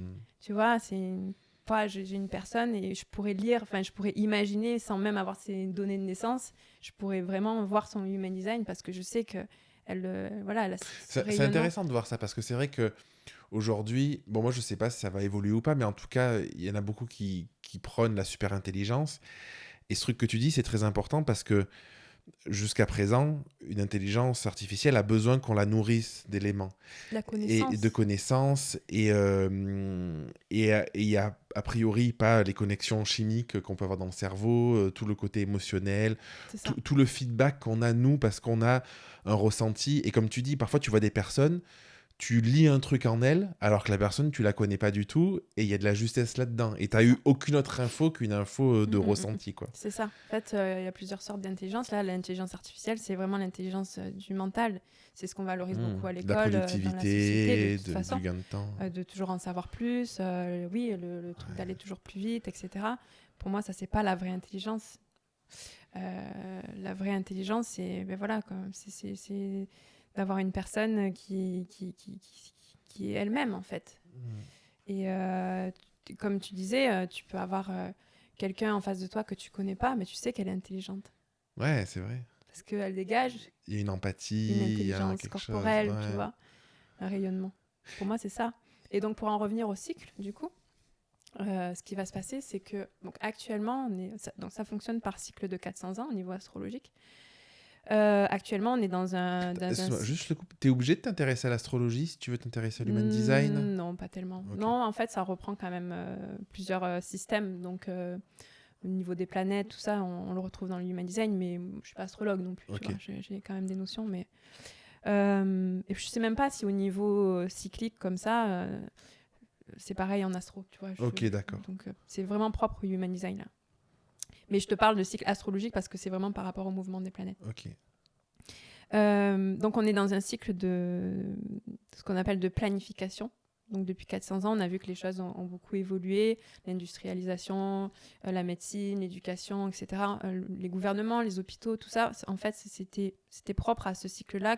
Voilà, c'était un cycle d'organisation très tribal, très soutenant, voilà, ce qui fait notre colle en fait dans la société. C'est ce qui permet à la société de survivre. Le travail, voilà, l'équilibre pro-perso, tout ça, ce qui fait l'harmonie. Donc ça, c'était le cycle actuel. Sauf que... et le projecteur est arrivé pas par hasard à ce moment-là, c'est qu'en 2027, donc c'est demain, 2027, on arrive à ce... Le projecteur, c'était il y a 400 ans l'arrivée je sais plus Ok. la date exacte, mais Ok. ça correspond plus ou moins, ouais. Donc en 2027, en fait, on va basculer vers une nouvelle ère et qui va passer du côté très tribal, en fait, à un côté très individuel. Donc c'est vraiment le retour à soi. Et donc c'est pour ça que le projecteur est ici à cette époque-là, c'est de ramener en fait les générateurs à leur propre souveraineté. Donc là, on obéit en fait à des lois, à des règles qui font qu'on est dans un système, dans une société qui fonctionne plus ou moins, tu vois. Sauf qu'après 2027, on n'aura plus cette trame de fond, cette fréquence de fond qui va pouvoir soutenir ça. Cette colle. C'est l'idée que ça se délite petit à petit. Ça s'écroule. Tu vois déjà que les hôpitaux, il n'y a plus personne qui travaille, qui veulent travailler. Parce qu'en fait, quoi, les gens en ont marre, tu vois, en ont marre et ils ont envie de faire ce qu'ils ont envie de faire. Ce qu'ils veulent faire. Donc, on va arriver à cette ère d'individualité recentrée sur soi-même. Mais ça veut dire que demain, il n'y aura plus de gens dans les supermarchés pour faire des trucs que personne n'a envie de faire. Et du coup, ça veut dire que les robots vont les faire à notre place? Je sais pas, ça je suis pas sûre parce qu'il va y avoir un manque, je pense, de ressources qui va faire que la technologie ne va pas pouvoir se développer comme on le projette aujourd'hui. Et c'est aussi l'ère du retour à l'essentiel, tu vois. Le retour à l'essentiel, c'est quand tu dis retour à soi, à son essence et tout, c'est à son autorité à ses intérieure. besoins, à son fonctionnement, à tout ça. C'est-à-dire que de plus en plus, on voit des gens qui ne veulent plus travailler. Tu vois, c'est plus comme à l'époque de nos grands-parents. Mais du coup, ça...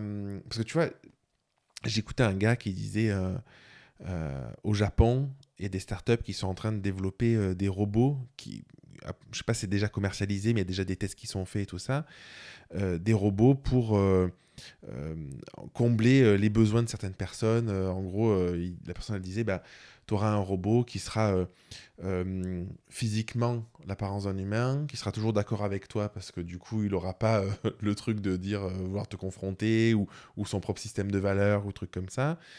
Et du coup, moi, j'ai l'impression qu'il y a tellement de personnes qui sont dans un mal-être qu'il y a une porte énorme à ce genre de truc tu vois, toutes les personnes qui sont, je sais pas, qui ont besoin d'aller sur OnlyFans, tu vois, il y a plein de trucs qui existent où il y a une détresse psychologique, une détresse sexuelle, une détresse sur plein d'aspects, où du coup les gens, je pense qu'il y a une propension à aller vers ces systèmes-là, aller vers de l'IA, aller vers des robots, aller vers tout ce que tu veux, parce qu'il y a un mal-être, un sentiment, je sais même pas comment le qualifier en fait, tu vois, un manque de sens, un truc comme ça, tu vois.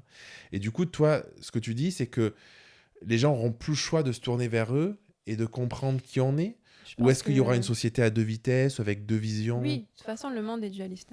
Voilà, ça changera jamais. Mais je pense qu'on arrive quand même à un point de rupture.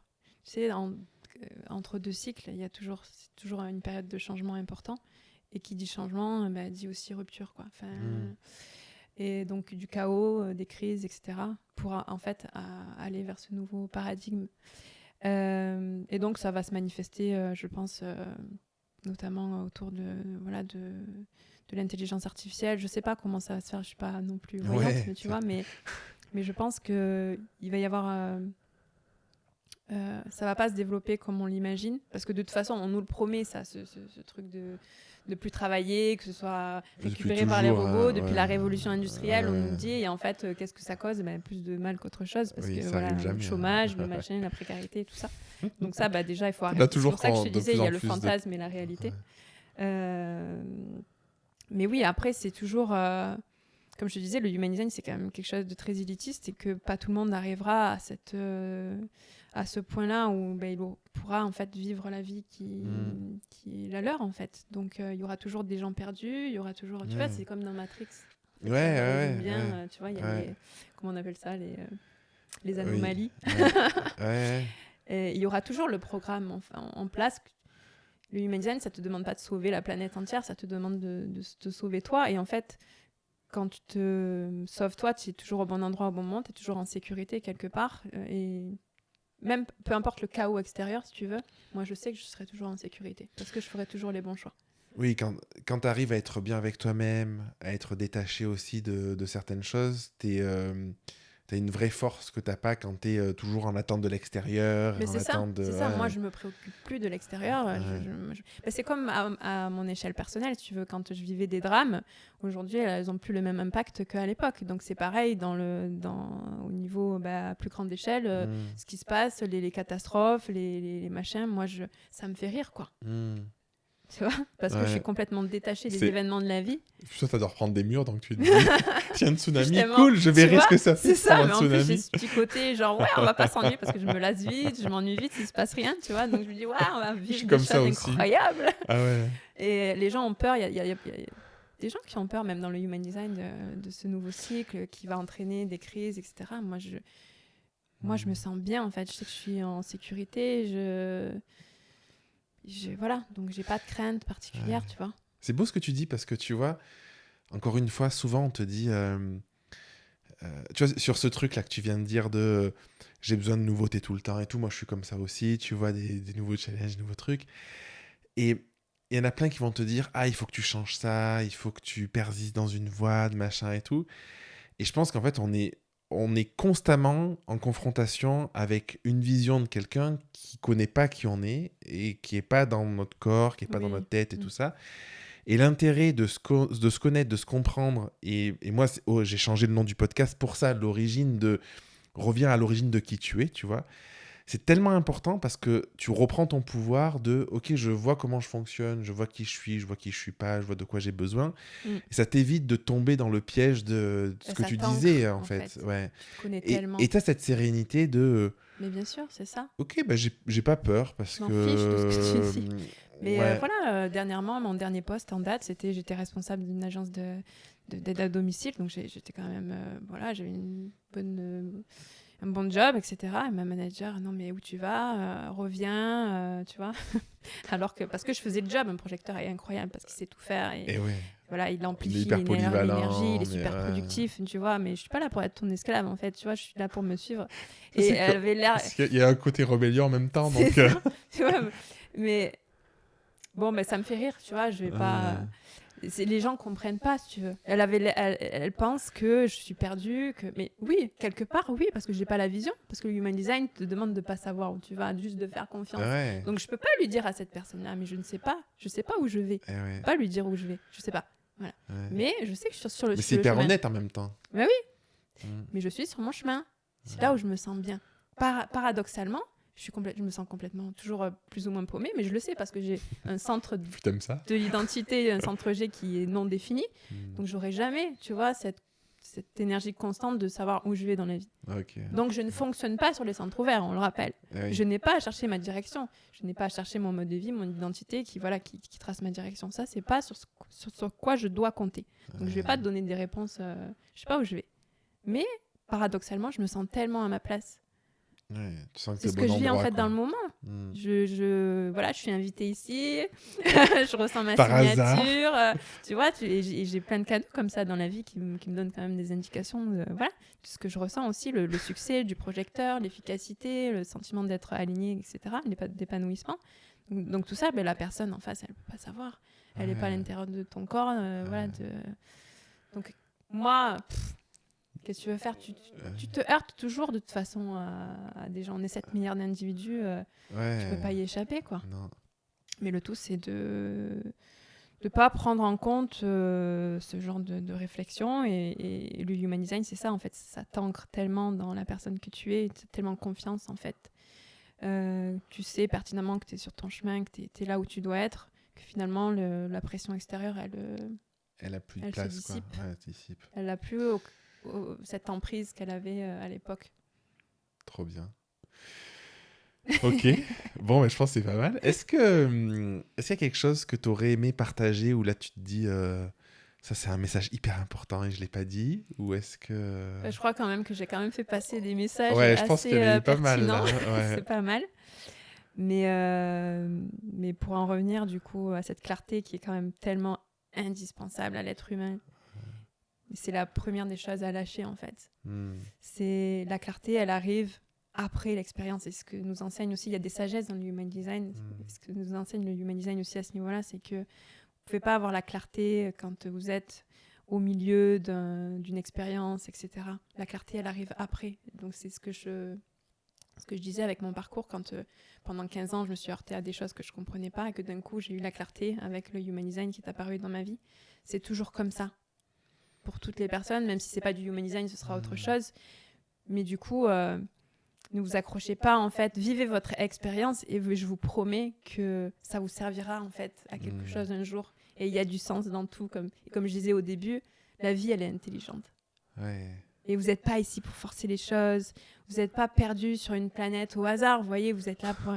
Vous avez un but particulier. Enfin, tu vois, tout a un sens. Donc ça, il ne faut pas le perdre de vue. Et c'est ce qui, moi, alimente ma foi aujourd'hui.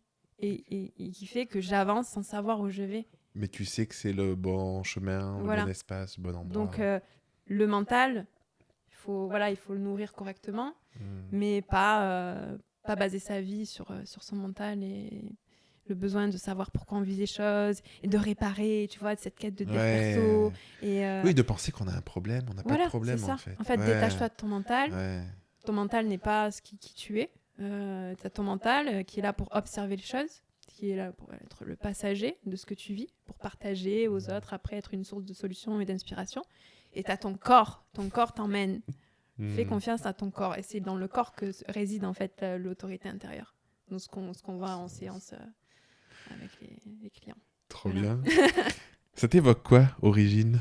Alors, origine, ça m'a de suite parlé, tu sais pourquoi? Parce Non. que j'en ai pas parlé, mais le Human Design a été découvert à Ibiza il y a une trentaine d'années.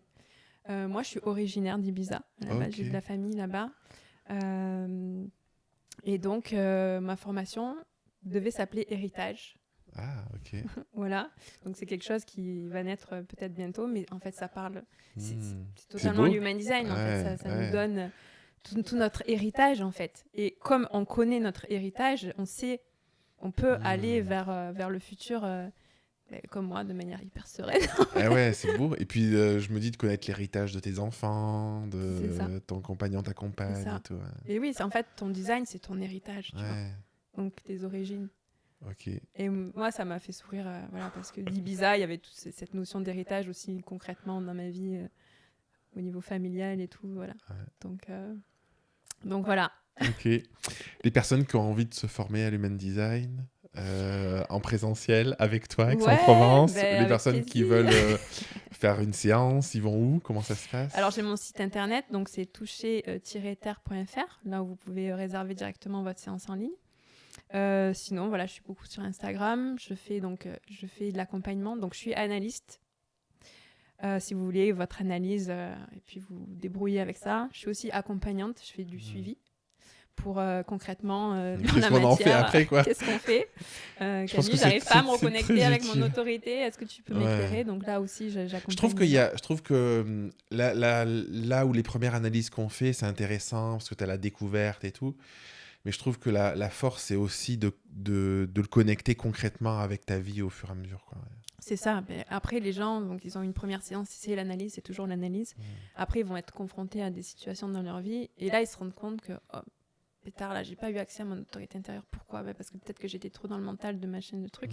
Donc, moi, je suis 3-5, donc je suis expérimentatrice et aussi solutionneuse. Le 5, il est là pour apporter des solutions par rapport aux expériences qu'il a vécues. Donc, en général, les gens ont toujours des problèmes que j'ai moi-même rencontrés. On n'attire pas Par les hasard, les personnes par personnes. hasard, de toute façon.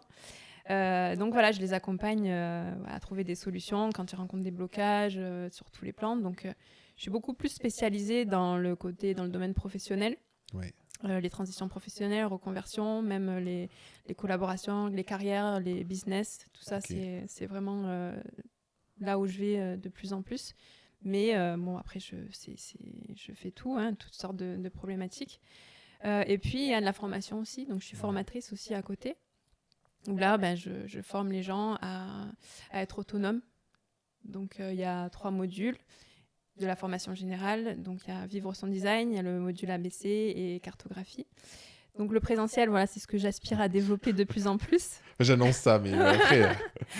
Donc, voilà, ça Tu fais de la c'est... formation en ligne aussi?